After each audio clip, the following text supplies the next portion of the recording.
What is going on, you guys? My name is Andrew, and in this video we are going to be talking about how to improve your 5K race slash run time.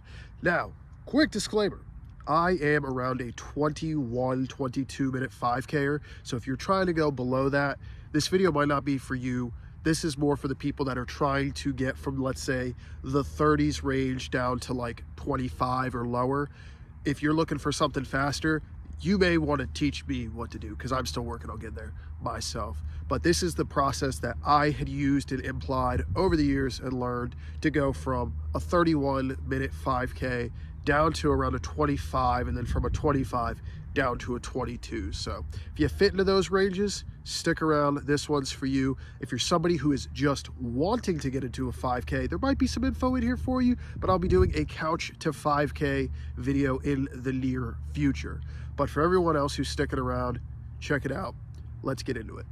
So what will we be going over in this video? We will be talking about some training tips, some workouts, and some mentality tips for going into race day.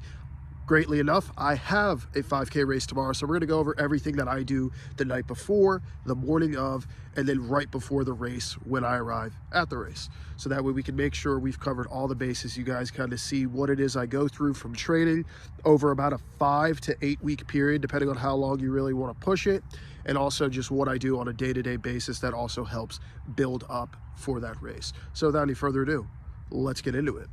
So the first thing I want to highlight in regards of training is volume is king. It does not matter if you're doing a 5K, a 10K, a half marathon, an ultra marathon, I don't care.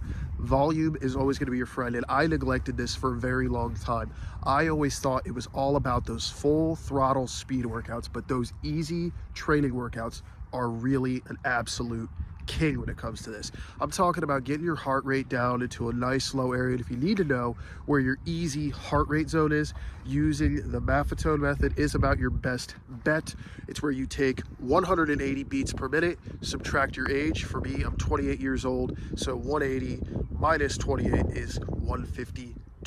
So I tend to keep my heart rate on my easy runs around 144 beats per minute, just because I'm trying to work it down slower over time. I'm currently also in ultra marathon prep. More on that if you like to hear about that, just stick around. But back to 5Ks, I like to keep it in that range because yes, it is only a 3-mile race, but getting your body adapted to being able to go these distances at such a lower heart rate gives you a better chance of being able to maintain those higher heart rate, higher intensity zones for a longer time. So for instance, I like to do a lot of 5-mile training runs when I'm building up for 5K, because I can get 5 miles in at a slower, easier pace that's a little bit more comfortable, and I'm able to recover from, because that's the big thing, is fatigue management and recovery. So always make sure you're feeling good. So yeah, throw those easy workouts in there. Follow the 80-20 rule, which I will go into on the next clip, and you'll be just fine. You'll slowly start to see those workouts where you're trying to get a little bit faster and easier at the same time. But let's talk about the 80-20 rule. Okay, so what is the 80-20 rule?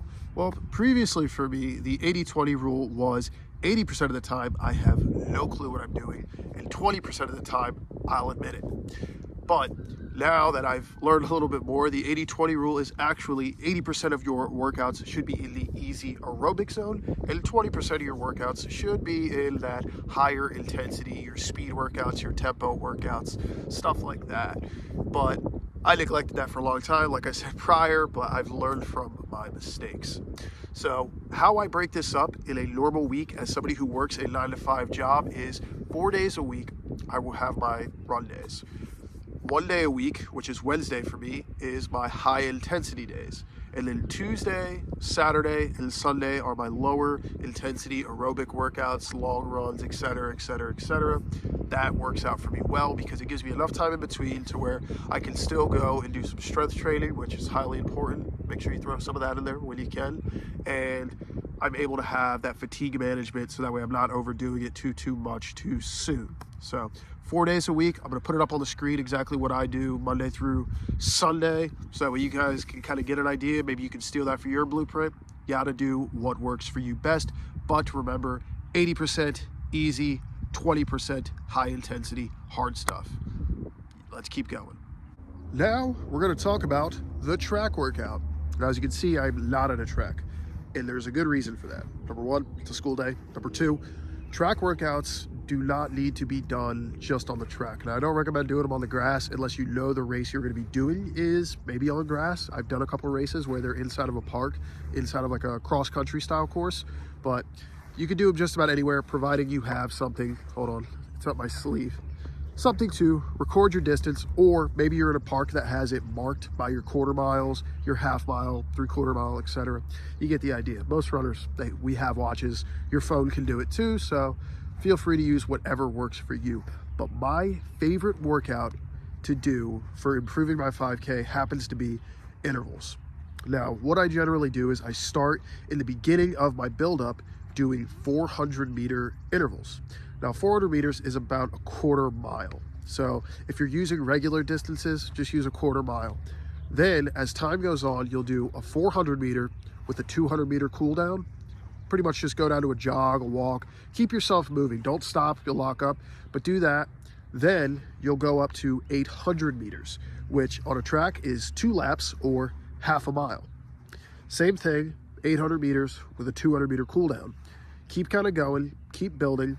Next, 1200 or 3 laps, 3/4 of a mile, till you get up to 1600 meters, 4 laps, 1 mile. Now, you don't need to go any further than that. If you're getting your body adjusted to going these speeds up to 1 mile, there's a good chance you're going to be able to maintain close to that speed, maybe a little bit slower. I usually aim to have my track workouts slightly faster than my pace that I'm shooting for. Like recently, I've been shooting to get around a 6:35 pace on my 5K time, roughly 6:35, 6:50. We're going to see where I'm at, but I've been shooting my workouts to be around a 6 to 6:15 for my intervals. And I've been hitting that pretty easily. I actually randomly hit a 5:35 the other day, so I don't know if that's just the universe telling me it's go time, but I feel good about it. But anyways, I'm going to put it up on the screen, how you build that up via my whiteboard. And that will be a workout that I can definitely say, if you build it up over 2, 3, 4, 5 weeks, it's gonna feel really good. The further you get in, your body's gonna be adjusted to it. You're gonna feel faster. You're gonna feel stronger at those paces. And if you do that once a week, it's gonna be more than enough to get you across that finish line just a little bit faster than you were before. But now I got to get ready for race day. We're going to talk about some race day mentality stuff in the morning and ways to get yourself warmed up and ready to go for race day. Let's see you in the morning. Good morning. It is race day. Race day tip number 1 that I want to give you is do not fight the first 400 meters. Now, the reason I say do not fight the first 400 meters is because, number 1, if you know you're not going to finish first place, which most people kind of know roughly where they're at. Race your own race. You know, you have to think about it. You know your body, you know your speed. If you know that there's people that are running 15-minute 5Ks and you're in a 28, don't burn yourself out in the first 400 meters because you have 4,600 more meters to go. So my advice to you, and this is how I plan to race today, is let the first mile be a little bit slower. I'm not saying run at an easy pace, but I'm saying for me today, my plan is a 7-minute mile. I know I'm shooting for a 6:50 average pace. So if I use the first mile to just get myself moving, the second mile gets a little faster and the third mile gets even faster. Should average out. I'm calling it. I'm going to show you guys my results. We're going to see if I was correct. If not, I might just let this race blow up. Who knows? I don't know. But you want to not fight that first 400 because people are going to sprint. That's the problem. People are going to sprint, not realizing they might have just, screwed up the last 90% of the race in the first 10%. So remember that. Do not fight the first 400 meters because you have 4,600 more meters to go. All right, so bib is picked up. Time for my next tip. Get a good warm up. Get a good sweat before you get to the line. Now, the reason for that is you are going to want your lungs, your heart properly warmed up before you start. If not, it's just a sudden jump to the system. So get warmed up, get a quick jog in, nothing crazy, and then do a little stretching, dynamic stretching, not static. Get yourself ready to race. So I'm gonna finish my warm up at about an 11-minute mile right now, just kind of getting warm. I'll see you guys after the race. Well, ladies and gentlemen, the race has been complete and we had success. Even brought home a first place men's 20 to 29 age group award, so can't be too upset. 7th place overall with a time of 20 minutes and 45 seconds. Strava gave my PR though at 21 minutes and 8 seconds. So still significantly faster than I was expecting. And the paces were not exactly where I planned them to be. My first mile was meant to be a lot slower, but I'll show you the paces there. You can see that I went still negative splitting, but I did go up into mile 2, but there was some hills in mile 2 that were kind of rolling, so I was kind of trying to deal with that, but use the downhills to my advantage in mile 3. But anyways, so what can we take away from the success of this race to implement into your race? Number 1, volume is king. Volume is always going to be a very big contributor. Time on your feet, your body being adjusted, your aerobic zones being built up properly are going to help you, because if you look at my heart rate zones during the race, I was in the red line the entire race. So you got to get adjusted to that. You got to get comfortable with being uncomfortable in that zone in order to maintain that pace. Number 2 is proper training. Use that 400, 800, 1200, 1600 buildup. It works. I'm going to be actually doing it again over the next couple of weeks because I'm actually training for the race I was supposed to PR, which is Memorial Day weekend. We do another 5K out in that same area, but it's a flatter course, usually a heck of a lot faster racer, so I don't expect to podium in that race. Last year, I think I ran my 22:07 and I was 14th in my age group, so unless they all grew up a little bit faster than me, I don't think I'm getting in there. But anyways, so volume, training, mental preparation. Make sure that you do not get lost in that first 400 meters, because I actually watched a guy who's a really good runner. He's a fantastic runner, but for some reason, I don't know what happened.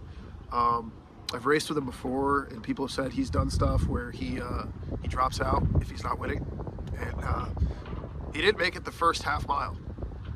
And he started walking, and then we didn't see him again for the rest of the day. He didn't come to the end of the race. So bottom line is, do not try to race somebody else's race. If you know what your mission is, go for it. If you are somebody who is in that competitive range to where you can place high, that's your mission. Know that that is your goal. But if you're somebody who's shooting for a PR, do not try to chase somebody who is significantly faster than you. Chase yourself. Bottom line.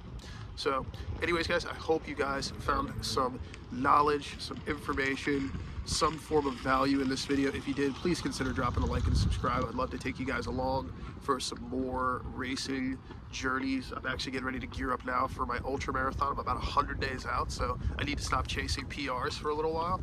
But I have one more I gotta get, and that is gonna be a 10K buildup. So if that sounds interesting to you, stick around, because that will be coming in the next couple weeks. So anyways, guys, hope you enjoyed. Hope you like and subscribe. I'll see you guys in the next one. Later, bros.